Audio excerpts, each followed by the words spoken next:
آج کے دوسرے نشرے کی ابتدا میں اہم خبروں کا خلاصہ۔ اسمو امیر نے قطر کی اقوام متحدہ میں شمولیت کی 50ویں سالگرہ پر اقوام متحدہ کے سیکرٹری جنرل کی جانب سے مبارکباد کا پیغام وصول کیا ہے۔ منیلا نے فلپین میں آنے والے سمندری طوفان کے اثرات کم کرنے کے لیے مدد کی فراہمی پر قطر کا شکریہ ادا کیا ہے۔ اور لیبیا کے انتخابات کے التوا کے بعد پارلیمنٹ نے کل سے بعد کے مرحلے کا روڈ میپ تیار کرنے کے لیے ایک 10 رکنی کمیٹی تشکیل دے دی ہے۔ یہ تھا اہم خبروں کا خلاصہ، اور اب پیش خدمت ہے ریڈیو قطر سے آج کا دوسرا مفصل نشریہ۔ بسم اللہ الرحمن الرحیم۔ صاحب سمو امیر شیخ تمیم بن حمد آل ثانی نے اقوام متحدہ کے سیکرٹری جنرل جناب انطونیو گٹریش کی جانب سے ایک پیغام وصول کیا ہے، جس میں صاحب سمو امیر کو اقوام متحدہ میں قطر کی شمولیت کو 50 سال مکمل ہونے پر مبارکباد دی گئی ہے۔ اقوام متحدہ میں قطر کی مستقل مندوب سفیرہ الشیخہ علیہ احمد بن سیف آل ثانی کے ذریعے یہ پیغام پہنچایا گیا۔ انطونیو گٹریش نے اپنے اس پیغام میں قطر کی اقوام متحدہ کی رکنیت کے حصول کی سالگرہ پر قطر کی حکومت اور عوام کو بھی مبارکباد دی ہے۔ اس خواہش کا اظہار بھی کیا گیا ہے کہ اگلے آنے والے سالوں میں اقوام متحدہ اور قطر کے درمیان تعلقات میں مزید استحکام آئے گا، اور دونوں مل کر امن، پائیدار ترقی اور سب کے حقوق انسانی کی حمایت میں مل کر کام کریں گے۔ شیخہ علیہ احمد بن سیف آل ثانی نے کہا ہے کہ اقوام متحدہ کے سیکرٹری جنرل کا یہ پیغام صاحب سمو امیر کو حاصل احترام، ان کی قدر و منزلت اور دنیا کے مختلف مسائل کو حل کرنے کے لیے اقوام متحدہ اور قطر کے درمیان تعاون کو جاری رکھنے کی خواہش کی عکاسی کرتا ہے۔ انہوں نے مزید کہا ہے کہ یہ بات باعث فخر و اعتزاز ہے کہ اقوام متحدہ کے سیکرٹری جنرل نے اپنے اس پیغام میں قطر کی اس تمام تر مدد و حمایت کی تعریف کی ہے جو قطر نے عالمی برادری کے مسائل اور خاص طور پر ڈیولپمنٹ کے شعبے، تنازع کو وقوع پذیر ہونے سے پہلے ہی روکنے، ان کے تصفیوں، دہشت گردی کی روک تھام، موسمیات کی حفاظت کے کام اور کورونا وائرس کی روک تھام کے لیے کی ہیں۔ اقوام متحدہ کے سیکرٹری جنرل نے زور دے کر کہا ہے کہ دوحہ اب بہت زیادہ پیچیدہ تنازعوں کے بھی تصفیے کے لیے متعدد فریقوں کے درمیان سفارتکاری اور کانفرنسوں کی میزبانی اور پھر اقوام متحدہ کی بہت سی اہم سرگرمیوں کا ایک عالمی مرکز بن چکا ہے۔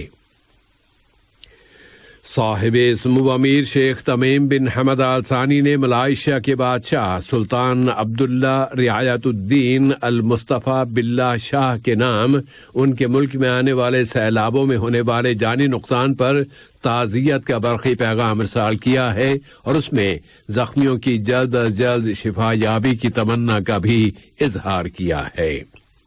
نائب امیر شیخ عبداللہ بن حمد آل ثانی نے بھی ملائیشیا کے بادشاہ کے نام ان کے ملک کے سیلابوں میں ہونے والے جانی نقصان پر تعزیت کا برقی پیغام روانہ کیا ہے۔ اسی طرح وزیر اعظم و وزیر داخلہ شیخ خالد بن خلیفہ بن عبدالعزیز آل ثانی نے ملائیشیا کے وزیر اعظم جناب اسماعیل صبری یعقوب کے نام اس موقع پر تعزیت کا برقی پیغام ارسال کیا ہے۔ وزیر اعظم و وزیر داخلہ شیخ خالد بن خلیفہ بن عبدالعزیز آل ثانی نے جمہوریہ فلپین کے وزیر داخلہ جناب ایڈورڈ اینو کے ساتھ ٹیلی فون پر رابطہ قائم کیا اور ان سے گزشتہ دنوں جنوبی فلپین میں آنے والے سمندری طوفان میں ہونے والے جانی نقصان پر تعزیت کا اظہار کیا اور زخمیوں کی جلد از جلد صحت یابی کی تمنا کا بھی اظہار کیا ہے۔ وزیر اعظم و وزیر داخلہ نے کہا ہے کہ صاحب سمو امیر کی اس ہدایت پر عمل کرتے ہوئے کہ فلپین کو فوری طور پر بچاؤ کی مدد پہنچائی جائے، قطر جمہوریہ فلپین اور اس کی دوست عوام کی پریشانیوں میں کمی لانے کے لیے جو کچھ ہو سکا ضرور کرے گا۔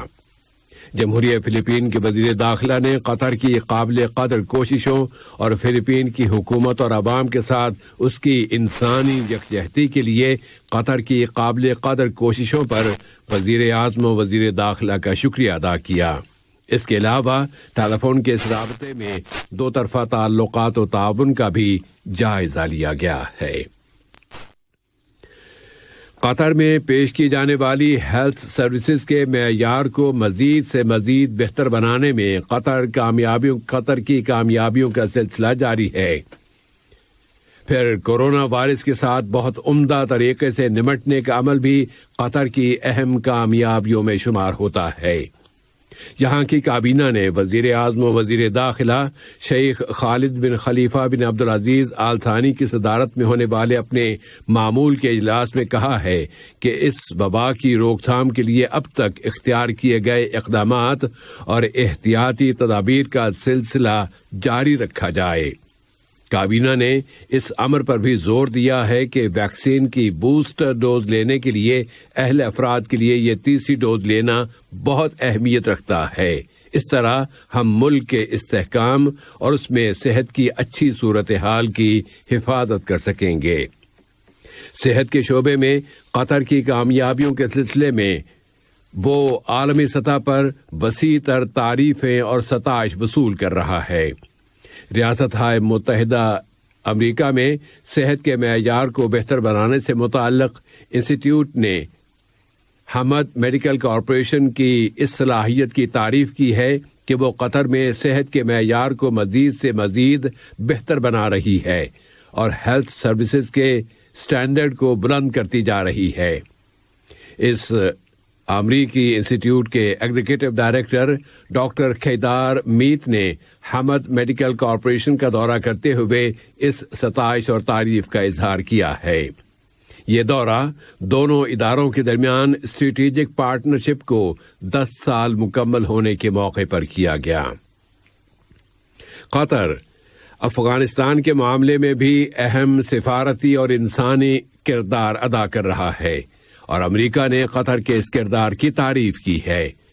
قطر کے نائب وزیر اعظم و وزیر خارجہ شیخ محمد بن عبد الرحمن آل ثانی نے امریکی وزیر خارجہ اینتھونی بلنکن کی جانب سے ایک ٹیلی فون کال وصول کی ہے اور انہوں نے افغانستان سے پرامن منتقلی میں مسلسل مدد پر قطر کا شکریہ ادا کیا ہے۔ نائب وزیر اعظم و وزیر خارجہ سے وفاقی جمہوریہ جرمنی کی وزیر خارجہ محترمہ انالینا بیربوک کی بات چیت میں بھی مسئلہ افغانستان کے دو پہلوؤں پر بات چیت ہوئی ہے، یعنی سیکیورٹی اور امن و امان اور سیاسی پہلو۔ اس اثناء میں افغان خیر مقدم میں قطر اور ترکی کا ایک وفد افغان دارالحکومت کابل پہنچ رہا ہے، جو کابل کے ہوائی اڈے کے فنکشنل اور ایڈمنسٹریشن کے موضوع پر وہاں کے اہلکاروں کے ساتھ مذاکرات کرے گا۔ افغانستان کے بارے میں قطر کی کوششوں اور اس کے کردار کا سلسلہ انسانی شعبے تک بھی پھیلا ہوا ہے۔ اس ضمن میں قطر فاؤنڈیشن اور قطر ڈیولپمنٹ فنڈ نے افغانستان میں امریکی یونیورسٹی کے طلباء کی مدد کے لیے ایک پارٹنرشپ کے سمجھوتے پر دستخط کیے ہیں اور یہ سمجھوتا افغان معاشرے اور سماج کے افراد کی مدد کے لیے قطر کی کوششوں کی عکاسی کرتا ہے۔ رومانیہ کے وزیر خارجہ جناب بوگدان اورسکو نے رومانیہ کے لیے قطر کے سفیر جناب اسامہ یوسف عبداللہ سے ان کی اسناد سفارت کی کاپیاں وصول کی ہیں۔ تعاون کی شنگھائی تنظیم نے عوامی جمہوریہ چین کے لیے قطر کے سفیر جناب محمد بن عبداللہ الدہیمی کو سن 2021 کے دوران سفارت خانے کی جانب سے کی جانے والی کوششوں کے اعتراف میں تنظیم کا میڈل دیا ہے۔ انہی کوششوں کے نتیجے میں قطر اس تنظیم کا ڈائیلاگ پارٹنر بن گیا ہے۔ وزارت مواصلات نے آج اعلان کر دیا ہے کہ اگلے ماہ جنوری کی 1 تاریخ سے عوام کے لیے لوسیل ٹرام کی سروسز کا پہلا مرحلہ شروع کیا جا رہا ہے۔ اس مرحلے میں اورنج لائن کا ایک حصہ شروع کیا جائے گا جس میں 6 اسٹیشن آئیں گے۔ لوسیل ٹرام پورا ہفتہ چلے گی اور ہر 5 منٹ کے بعد ایک ٹرام چلائی جائے گی۔ اب بیرونی دنیا کا رخ کرتے ہیں۔ لیبیا کی پارلیمنٹ نے 10 ممبران پر مشتمل ایک کمیٹی تشکیل دی ہے جو کل جمعے کے بعد کے دور کے لیے ایک روڈ میپ تجویز کرے گی۔ وعدہ رہے کہ کل وہاں صدارتی اور پارلیمانی انتخابات کرائے جانا تھے، لیکن اب یہ عمل ناممکن ہو گیا ہے۔ اس وجہ سے وہاں کے سیاسی منظرنامے میں ابہام پیدا ہو چکا ہے اور دنیا بھی اب تشویش کی فضا میں انتظار کر رہی ہے کہ وہاں اب کیا ہونے والا ہے۔ مشرق وسطی کی صورتحال کے حوالے سے یہ خبر کہ امریکی قومی سلامتی کے مشیر جیک سولیوان نے کہا ہے کہ صدر جو بائیڈن کی انتظامیہ 2 ملکوں پر مشتمل حل کی پابند ہے اور اس کے لیے وہ فلسطینی انتظامیہ کے ساتھ رابطہ رکھے گی اور فلسطینی عوام کے ساتھ اپنے تعلقات میں وہ مزید گہرائی بھی لائے گی۔ اس بات کا اظہار انہوں نے فلسطینی صدر محمود عباس کے ساتھ ملاقات میں کیا۔ فلسطینی صدر نے اس موقع پر امریکی اہلکار سے اس بات پر زور دیا ہے کہ اسرائیلی قبضے کا خاتمہ اور جارحیت کی سرگرمیاں اور پھر آباد کاری کی دہشت گردی بند کرائی جائے۔ اور آج کے اس نشریے کی آخری خبر یہ ہے کہ ایران کے ایٹمی مذاکرات میں شریک ذریعوں نے کہا ہے کہ ان مذاکرات کا مقصد ایٹمی سمجھوتے کو بچانا ہے اور یہ مذاکرات آئندہ پیر کے روز سے دوبارہ شروع کیے جا رہے ہیں۔ اس اثناء میں امریکی قومی سلامتی کے مشیر جیک سولیوان نے مقبوضہ القدس میں متعدد اسرائیلی اہلکاروں کے ساتھ ایران کے ایٹمی مسئلے پر بات چیت کی ہے اور یہ بات چیت ایسے وقت میں ہوئی ہے جبکہ یہ رپورٹیں بھی آ رہی ہیں کہ ویانا مذاکرات کی ناکامی کی صورت میں اسرائیل ایران کی ایٹمی تنصیبات کے خلاف فوجی کارروائیاں کرنے کی تیاریاں کر رہا ہے۔ جانب ایرانی پاسداران انقلاب میں بحریہ کے کمانڈر علی رضا تنگسیری نے کہا ہے کہ تہران کی ملٹری کمان ایٹمی تنصیبات پر کسی بھی حملے کا جواب دے گی۔ اہم خبروں کا خلاصہ ایک مرتبہ پھر۔ ایران نے قطر کی اقوام متحدہ میں شمولیت کی 50ویں سالگرہ پر اقوام متحدہ کے سیکرٹری جنرل کی جانب سے مبارکباد کا پیغام وصول کیا ہے۔ منیلا نے فلپین میں آنے والے سمندری طوفان کے اثرات کو کم کرنے کے لیے مدد کی فراہمی پر قطر کا شکریہ ادا کیا۔ اور لیبیا کے انتخابات کے التوا کے بعد اب پارلیمنٹ نے کل سے بعد کے مرحلے کا روڈ میپ تیار کرنے کے لیے ایک 10 رکنی کمیٹی تشکیل دے دی ہے۔ آج کا نشریہ اپنے اختتام کو پہنچا۔ فی امان اللہ۔